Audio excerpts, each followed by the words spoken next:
decided I wanted to add a little more texture to the dinosaurs, so I'm using my Cuttlebug and Sizzix embossing folders to put some texture on them. So what I did was first I used the Cuttlebug mesh for this little dino here, and you can see how it really gives nice deep impressions. Now this was really hard to roll through here because this chipboard is pretty thick, so typically on here I do, when I install this in my big shot, I use tab 1, but this time I put tab 2 down as well to kind of thin it out just a little bit since the chipboard is so thick. So for the second one, for the big dino, I'm going to have to run him through twice since he's so large, and figure out how to do this just right. But I want to put this mesh pattern on him, so I'll figure out how I want to position him and run him through the big shot as well.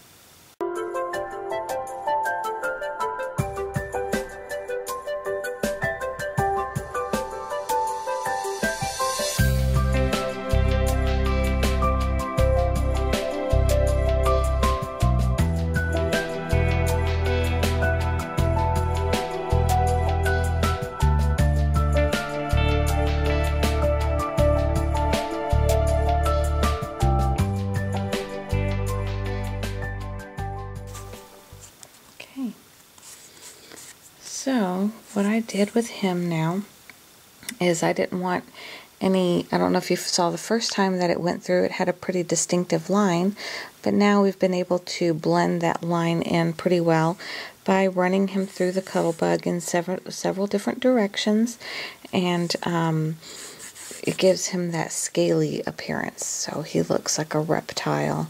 The back I'll probably cover with paper, but I wanted the front cover to have this scaly feel to it. So for the little guy here, what I want to do is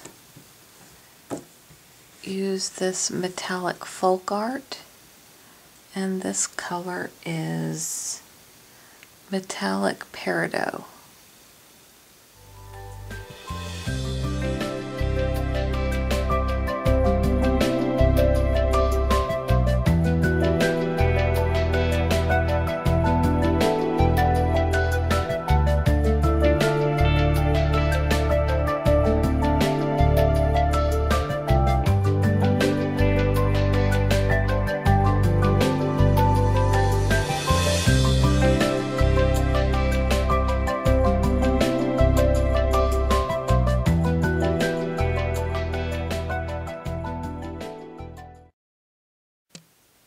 Okay, so for the cover, I think I'm going to try using some Tim Holtz Distress ink, maybe starting with the walnut stain and also using the crushed olive. Actually, I'm going to start with crushed olive first because I want him to mainly be green, and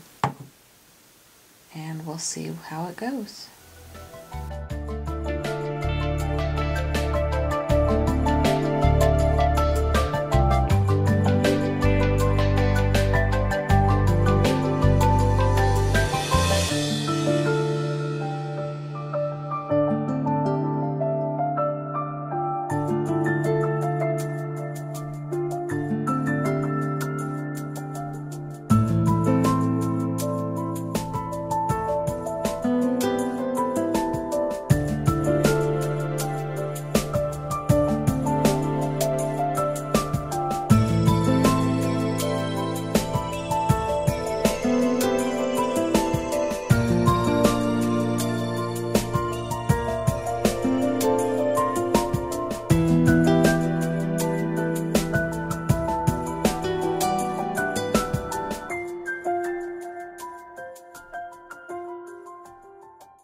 So first of all, this one has been embossed. I ran it through the Big Shot again, but this time I'm going to use my little spray bottle. It's the same size as those Ranger Mini Misters.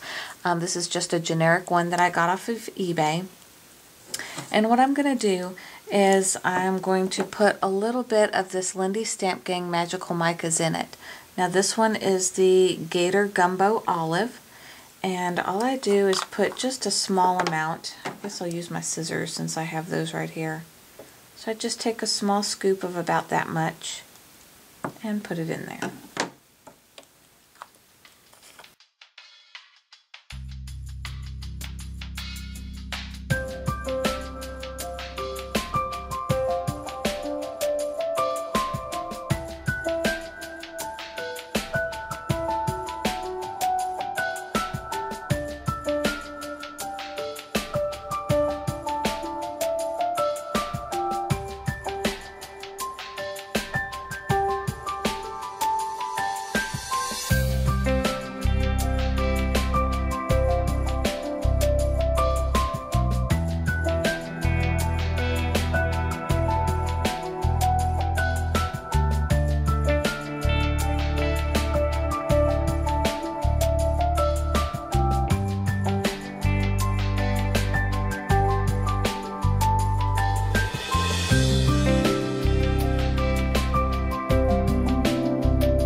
So for these remaining 4 chipboard dinosaurs that I have, I decided to use paper to cover these guys.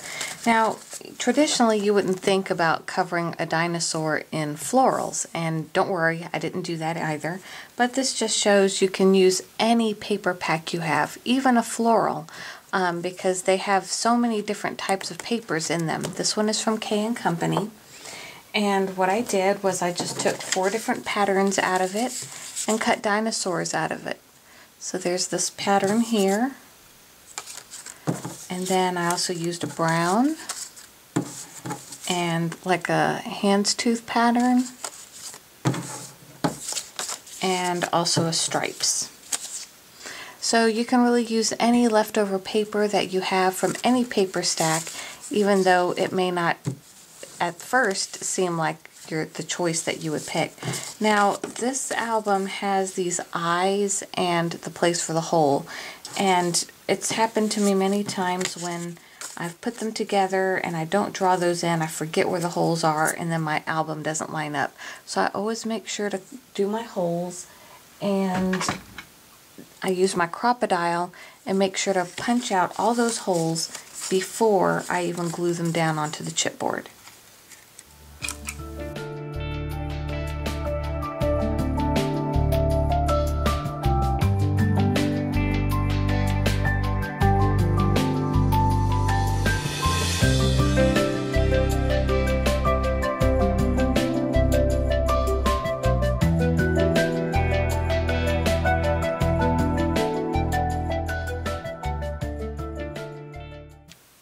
So after all the chipboard is glued with the paper, the scrapbook paper, this one's still a little bit wet, but it's fairly dry. I can still work with it. I'll take an emery board or a nail file. This happens to be from my local dollar store.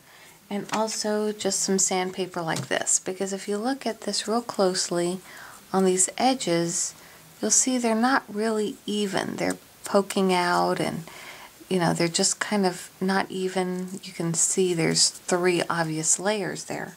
So how you blend layers is you just take your emery board, go on the top layer first, and just pull down.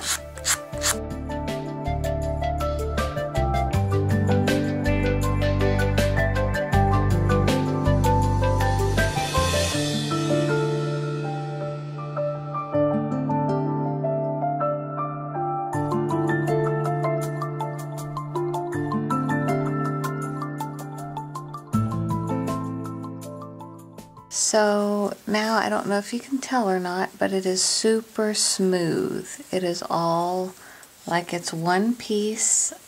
All the edges are completely smoothed down, and it has completely one texture. So the next step is to ink the edges with your choice of ink, and that helps make it blend.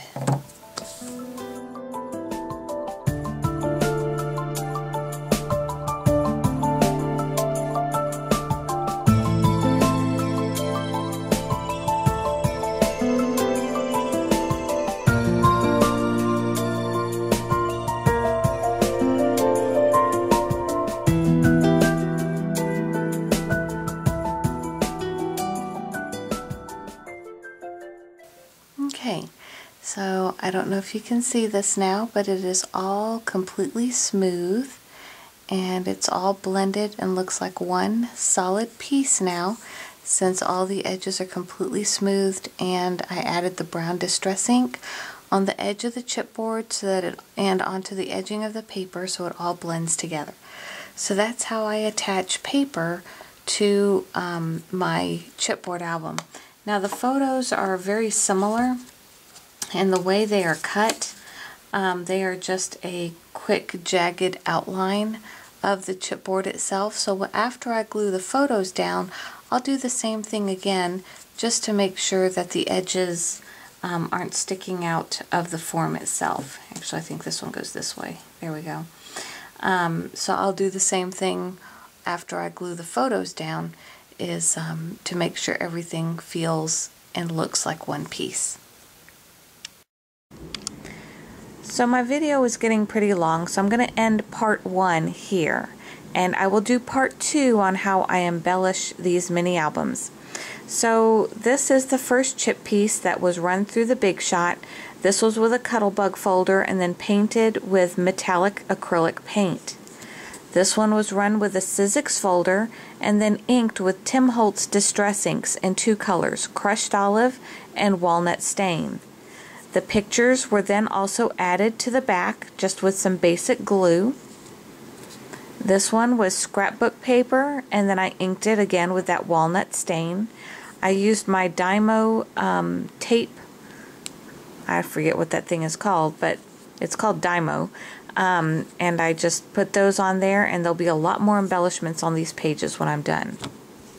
This one was done with Lindy's Stamp Gang Magical Micas. I put those into a mini mister and just sprayed the chipboard and then heat set it. I did that on both sides. This was just basic scrapbook paper.